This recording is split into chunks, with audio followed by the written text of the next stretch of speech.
Thank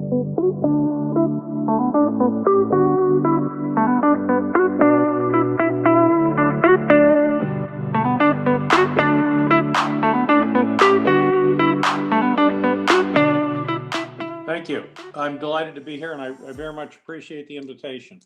I am 72 years old and have come to this point in my life after a long career on Wall Street that involved a lot of international work, and then the enormous good fortune of good stroke of fortune of having a brother who invented an early internet company. And with that, I was able to, over time, turn my attentions to philanthropy and have been involved one way or another for about 20 years now in sustainability, in energy conservation, in renewables, in all things related to climate change mitigation in all its forms.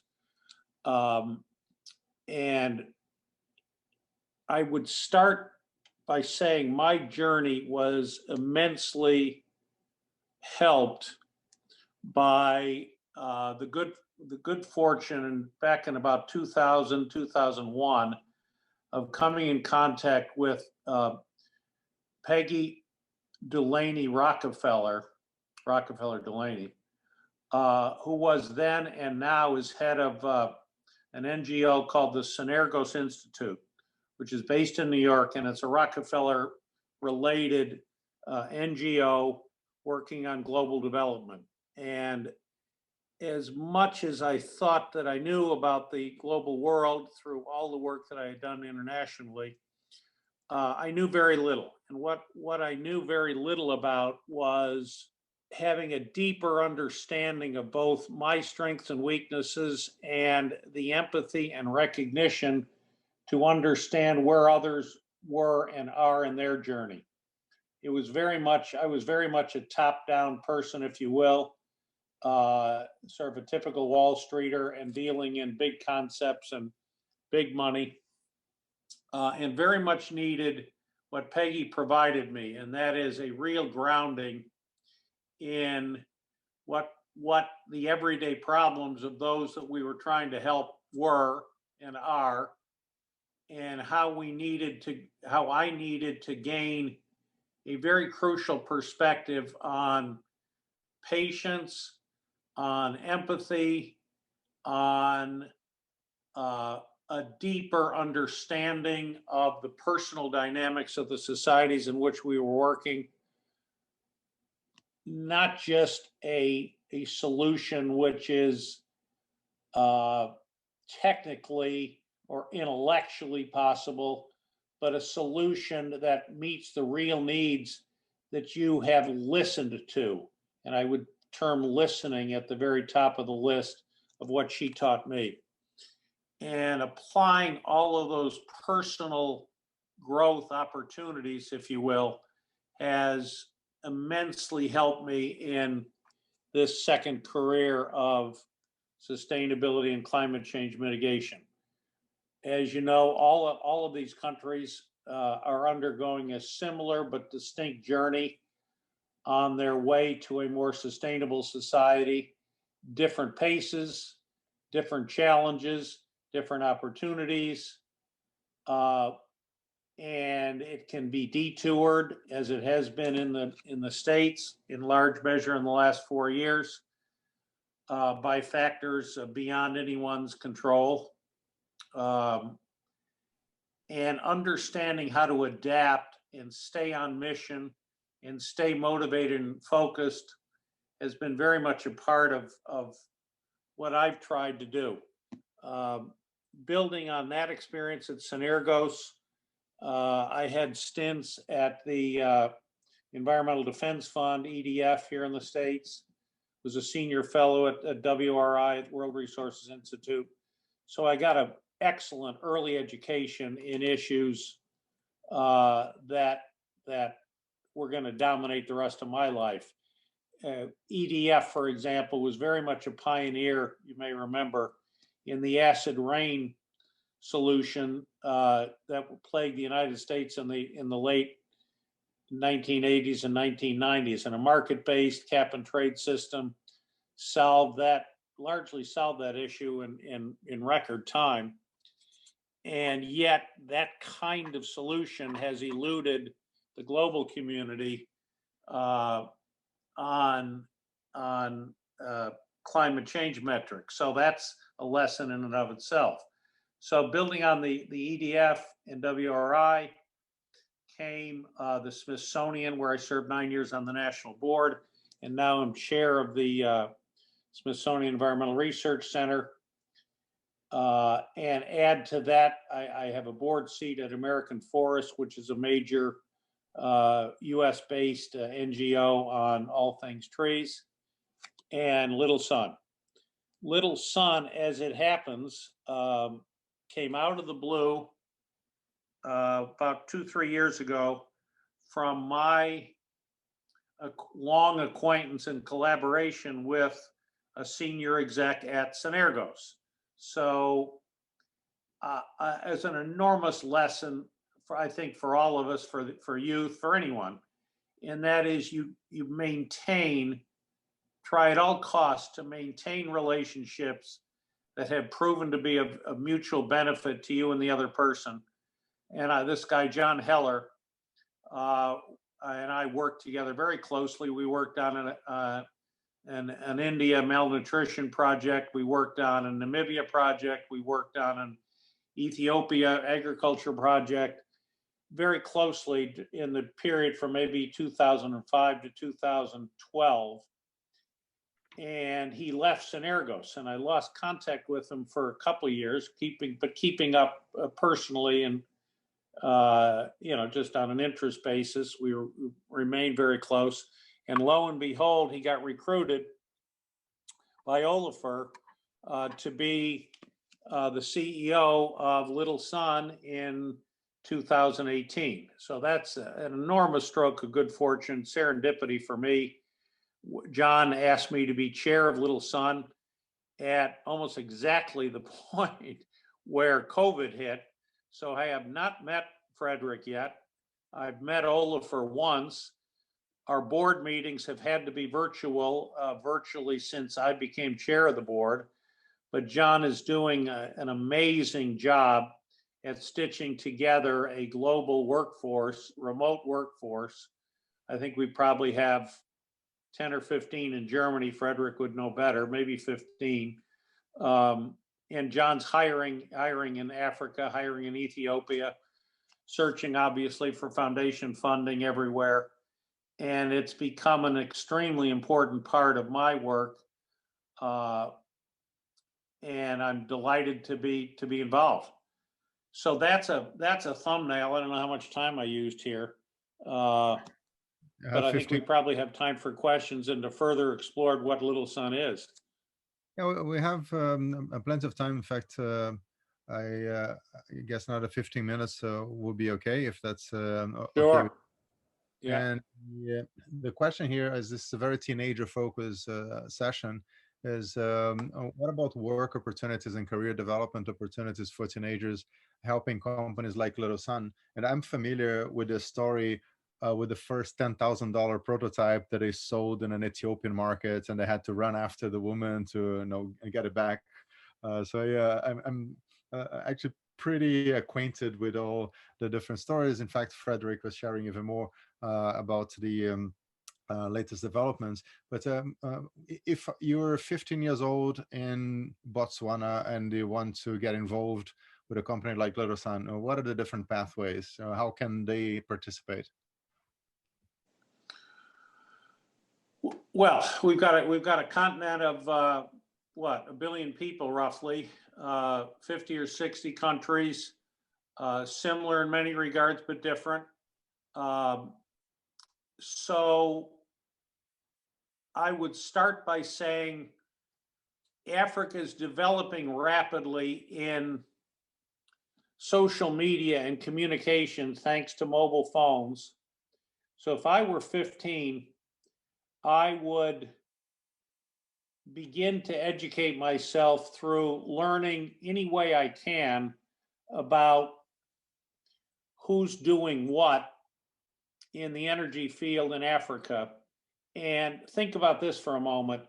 How extraordinary is that opportunity to, with a phone in your hand, to learn something about the wider world? So it's going to be much tougher if you don't have access, if that 15-year-old doesn't have access to that phone, and much easier if he or she does. So I'm personally less concerned about the technical training, if you will. I heard you talking to Clyde. My focus would be very much on knowledge absorption and trying to ride the wave of what it means to be interested in clean cooking initiatives, in solar panel initiatives, and we're working on solar cold storage units in Ethiopia. We're working on solar chargers for remote health clinics.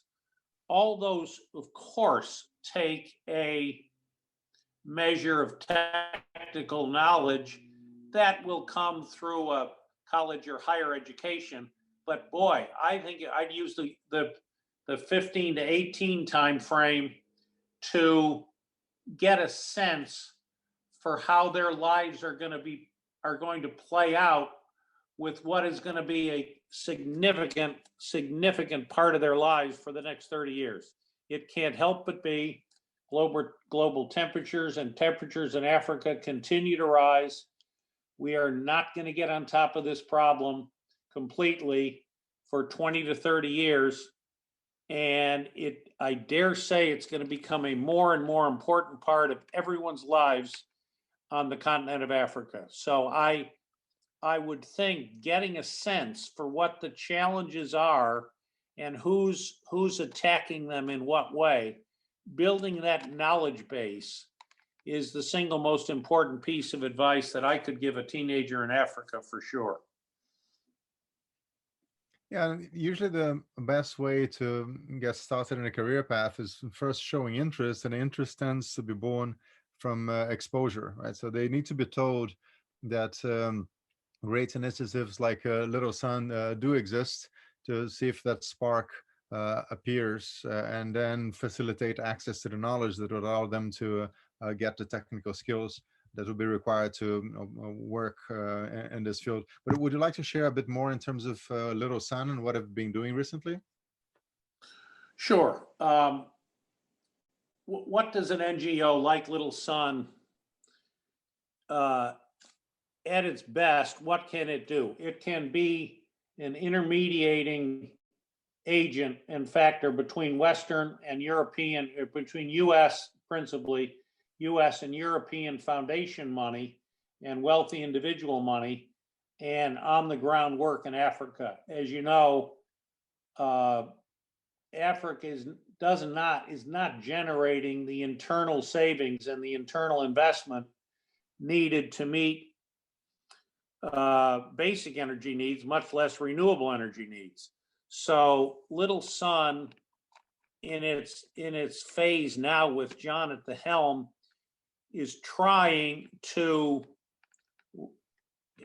literally raise money to put Olafur's and Frederick's early genius, to work in a much wider and more significant economic fashion, rather than just the relatively small scale distribution that we've had to date. I think to date we have distributed just about 1 million solar lamps and solar chargers in probably 10 countries in Africa. That need for light in rural areas and off-grid areas is probably 50 to 100 times X. So as wide as our distribution has been, we probably only met 1 to 2% of the potential demand. So it is less about technical advancements, because the technology works. The technology has come down in cost enormously. but it is still, by and large, beyond the capabilities of rural Africa to afford on a commercial or economic basis. So what does Little Sun do? Little Sun is there to provide the funding for a much wider distribution of its products to off-grid areas in Africa. So that's probably our principal ongoing economic work, if you will. I think we also have enormous hopes that we can provide and be an education and motivational catalyst for clean energy technology, not all invented by us, but for us, we could be a clearinghouse, we can be a motivator. Our dream would be to have a clean energy technology center online where we could exhibit, if you will, and showcase a variety of renewable energy solutions. For example, we have a solar egg incubator in Burkina Faso.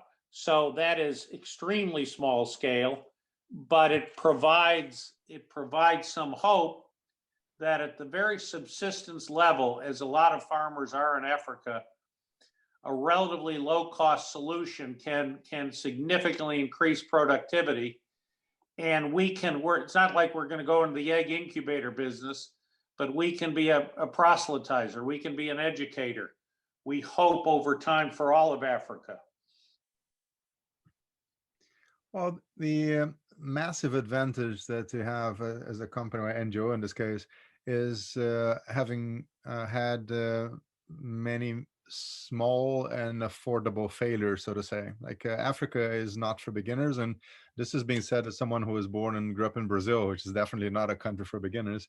But Little Sun has tried multiple variants of what works. Do you want to have this LED lamp with a solar charger that looks like a sleek iPhone? No, it needs to look like a big, garish yellow sun-shaped device, because this is what people cherish over there. So from what I know, is almost a decade of experience in deploying novel technologies in Africa. And this is very, very valuable, I would say, for an NGO that needs to show that it has the competence to develop and scale novel solutions. And I know the people who are involved, so I believe that it's going to be eventually a massive impact in the lives of the people who are there, just because the barriers to entry are just so high, considering the variety of cultures in the 56 countries in the continent, and the fact that most companies tend to go for the easy countries first. So they'll sell in Switzerland, Australia, and Canada, and then they'll figure out a way to get things done in Africa.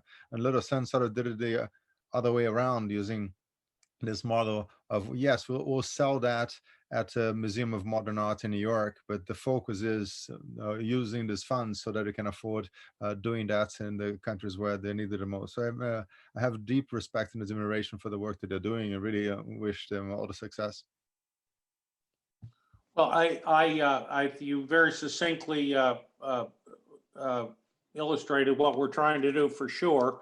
I think that as chair of a board of very highly motivated and gifted individuals, we have on our board Rachel Kite, who was former head of the UN's SE for All, a woman named Sarah Ryerson, formerly of Google, Daniel Schwartz, who was instrumental in the Gavi vaccine initiative, John and myself, and we're interviewing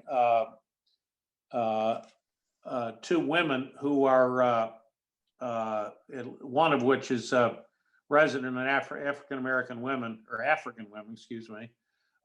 So we will be diversifying our board, but my point is we have a significant pool of talent that I think understands deeply what you're just saying, and has the ability to be an extraordinarily effective networking organization in Africa.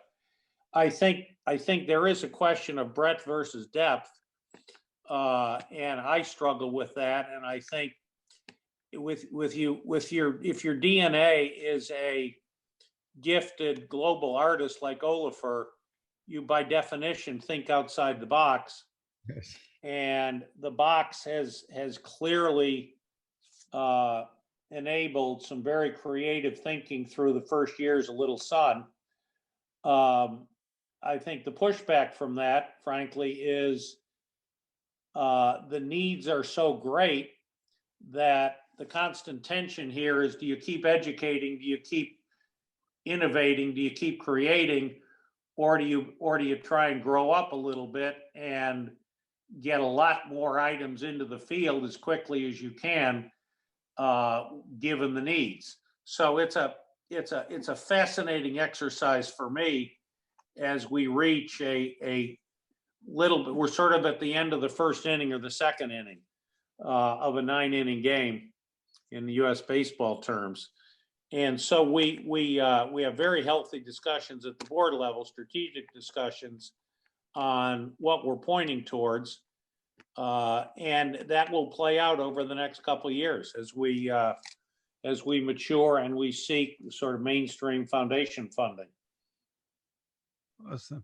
Excellent. So it's really a great view on one of the industries that teenagers should really pay more attention to. And just one comment on Olafur. I met him briefly in New York during the United Nations week, and his work is truly exceptional for many reasons, but I'd say the grandeur, the scale of what he's trying to do, and playing with lights and with the senses, and the fact that it has been welcomed and the top galleries in the world, the likes of Tate and so many others, it puts him in a situation where impossible means nothing, right? He just needs to have the vision and try to explain that to people who are capable of understanding and willing to join his passion.